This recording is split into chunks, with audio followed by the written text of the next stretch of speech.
Sabuga Vandim. Se inscreva, bora pra aula então?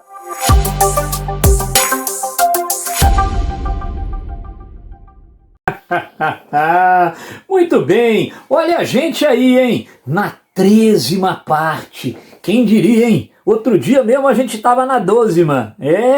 O tempo passa, o tempo avua, não é assim? Não morra, minha filha. Olha só, o que a gente vai conversar hoje? Sobre os grupos políticos, o desenrolar do jogo político na regência. Nós estamos fazendo a transição para o segundo reinado. Olha que maravilha! Nós logo vamos estar com Dom Pedro II no poder. Agora a gente está se despedindo. Então lembra só, a gente fez o mesmo esquema lá quando tratamos no primeiro reinado. A gente falou dos grupos políticos daquela época. Agora vamos ver como é que estão os grupos políticos aqui. Olha só, você tem 3 grandes grupos políticos. Acompanha comigo lá. Primeiro, caramurus ou restauradores. Querem restaurar o governo de Dom Pedro I, que teve que abdicar. Quem é que fazia parte desse grupo político, Vandim? Bom, comerciantes portugueses, militares com alguns laços ainda com Portugal, e burocratas em geral, pessoas que participaram da administração dele, que com certeza sentiam falta por alguma razão do Pedroca e queriam restaurar aquilo que tinham perdido, não é? O chefe foi embora. Maravilha! Você tem um outro grupo aqui, que é o grupo dos chimangos ou moderados. É um grupo de aristocratas, membros da elite, mas que não querem um modelo absolutista. Estão traumatizados, né? Você lembra que o Pedroca tinha como marca o autoritarismo. Então, esse grupo aqui, chimangos ou moderados, eles não querem passar por essa experiência outra vez. Então eles querem uma monarquia, mas querem uma monarquia muito para manter a unidade nacional. Eu já te disse isso. Olhavam para os lados, viam que os nossos vizinhos tinham se fragmentado, tinham medo de que acontecesse o mesmo com o Brasil. Então acham que a monarquia é importante para manter a unidade nacional, mas ela deve ser federativa, não unitarista, não com tudo nas mãos do imperador, mas com as províncias podendo tomar as suas decisões. Então esses são os chimangos moderados. Agora, você tem um outro grupo, jurujubas, farroupilhas ou exaltados, o próprio nome está dizendo, são exaltados, né? É o pessoal mais estressadinho, que querem uma sociedade democrática, que falam até em república. Esse grupo é extremamente heterogêneo. Bom, vai haver uma mutação dentro da regência, por razões óbvias. Dom Pedro I, que já não morava no Brasil, morreu lá em Paris. Beleza, foi-se, deu aquela falecida. O grupo dos restauradores, né, ou caramurus, perdeu razão de ser, não é? Porque se ele morreu, como é que eles vão restaurar o governo dele? Ah, mas no jogo plantas versus zumbis, não, aí não... Faça-me o favor. Não morra, minha filha. Morreu aqui na história, morreu mesmo, tá bom? Não tem como restaurar. Então, aí sobraram os outros 2 grupos. Aqueles 2 grupos, um, que é o grupo mais radical, Jurujuba, foi perdendo força. Parece que democracia não era para agora. E acaba que foi havendo uma fusão dos moderados com os exaltados, e logo a gente está falando em outra configuração política, que eu chamei aqui de mutação. A gente já está falando aqui de progressistas e regressistas. Os progressistas acham que os exaltados tinham razão em algumas coisas, então algumas concessões devem ser feitas a eles. E são os progressistas, ok? Já os regressistas acham que nenhuma concessão deve ser feita. Tem que ser mesmo um projeto mais conservador. Aliás, quando a gente tiver o segundo reinado, é disso que estaremos falando. Olha, os regressistas vão virar partido conservador. Os progressistas vão virar partido liberal. Você está achando isso muito complicado, não tá? Você já pausou o meu vídeo aí para dar uma lida no quadro, na nossa lousa digital interativa. Você está achando assim, cara, é muita coisa para eu guardar, hein, Vandim? Não vai dar não. Como é que vai ser?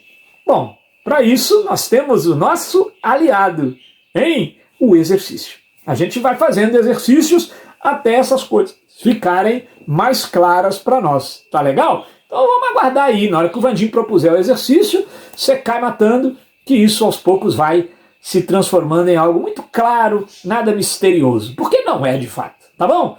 Olha, eu queria te falar que aos pouquinhos foi criando-se uma narrativa no Brasil. A narrativa de que era preciso antecipar a maioridade do menino imperador. Ele tinha apenas 14 anos, tinham que esperá-lo fazer 21, mas começaram a dizer daqui e dali que, olha, temos que antecipar. Não faz sentido, só ele pode dar estabilidade ao Brasil. Bom, você lembra que a gente está estudando um movimento chamado Regência, marcado por 23 rebeliões regenciais. Então, instabilidade era a tônica, ok? Então, o que muitos começaram a dizer? Se tivesse o imperador as coisas estavam melhor. Bom, enfim, deviam ter lá alguns interesses. Aliás, boa parte da sociedade desconfiava disso, sabia?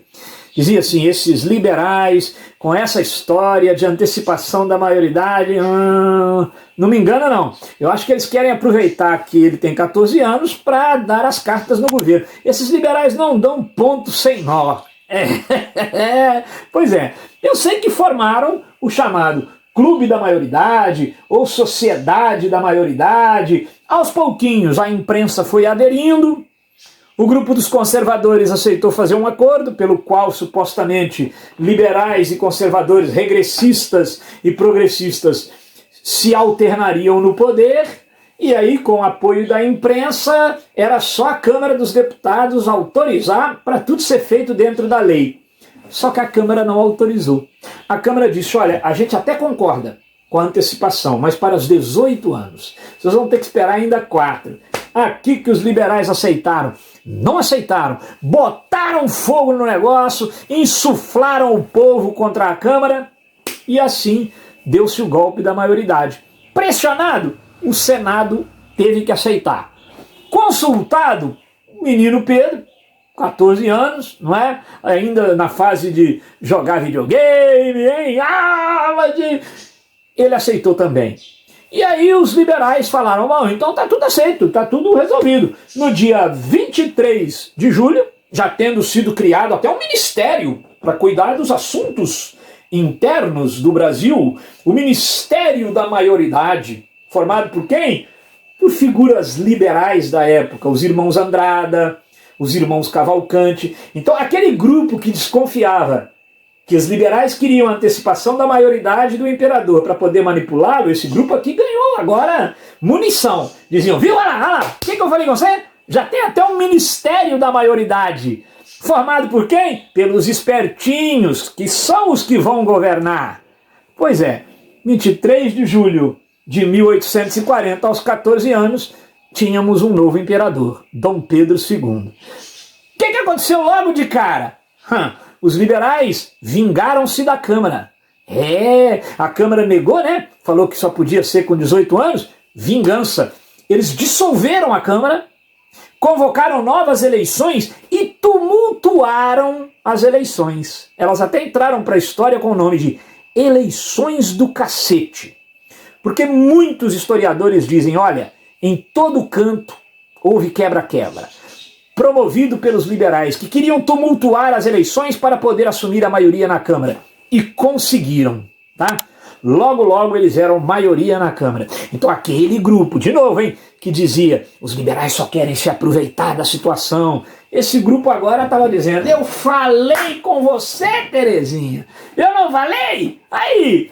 Olha só, tumultuar as eleições só para ganhar, tem fraude pra caramba, muita gente até apanhou nesse processo eleitoral e agora eles são a maioria na Câmara. Liberais, hein? Sabuga os liberais, Vandinho? Parece que tá dando tudo certo, não parece? Calma lá. Aos pouquinhos, o que Dom Pedro II fez? Tirou todos os liberais do poder e aproximou-se dos regressistas ou dos conservadores. Esse vai marcar o início do segundo reinado. Essa virada, os liberais caindo do cavalo. Vandinha, esses liberais já quebraram a cara com Dom Pedro I, agora quebraram com Dom Pedro II e mais rápido até.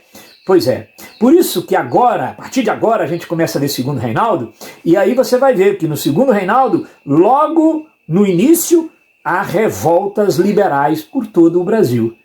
É isso aí. Por enquanto, galera, força na peruca, que nós estamos precisando. Terminou de assistir? Gostou? Nem doeu, né? Então agora vai lá, se inscreva no nosso canal, espalhe a boa nova, vira e mexe, tem um vídeo novo por aqui. Se não tiver também, não te devo nenhuma satisfação, mas vai entrando aí que aparecem as coisas, tranquilo? Não passa aperto com história não. Vem pro Sabuga Vandim que aqui a gente sabuga. Se não for história, vai ter aqui. Se não for, a gente inventa pra ter aqui também. Abração, hein? Deixa o seu like aí, inscreva-se.